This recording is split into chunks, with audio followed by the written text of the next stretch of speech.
Now in this video we're going to use the remainder of the industry averages they give us and complete the pro forma statement for this company.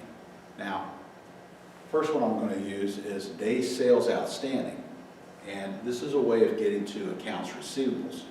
Now they tell us that the industry average is 36.5 days.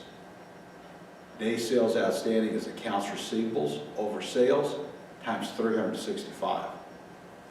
We don't know what accounts receivables is, but we know sales to be 450,000. The number of days in the year, 365.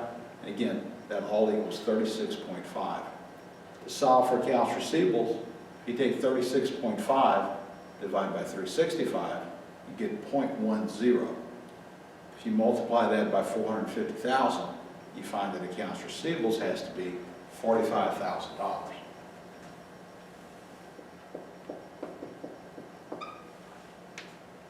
Now that we know that, we know all the current assets except cash. All the current assets sum to be $150,000. So if we subtract out inventory, $90,000, and we subtract out accounts receivables, $45,000, what's left has to be cash. And if you do the math, you find that cash has to be $15,000. The last thing that they really want us to find is cost of goods sold, which is on the income statement.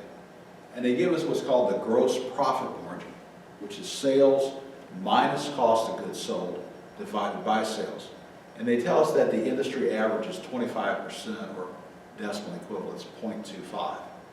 So we know sales to be 450,000. We don't know cost of goods sold, so sales, 450,000, minus cost of goods sold divided by 450,000 has to be 0.25. Solve for our cost of goods sold, you find a cost of goods sold has to be $337,500. And if we know sales and cost of goods sold, we could then calculate gross profit, which is $112,500. So what we did with this little problem now is to show how you put together pro forma statements when you have industry averages. You use the ratios. And basically, you have to use a ratio where you know there's only one unknown. And you systematically find things that you need for other ratios. All of this leads to showing you, demonstrating for you, how you would calculate and do a pro forma statement for a company.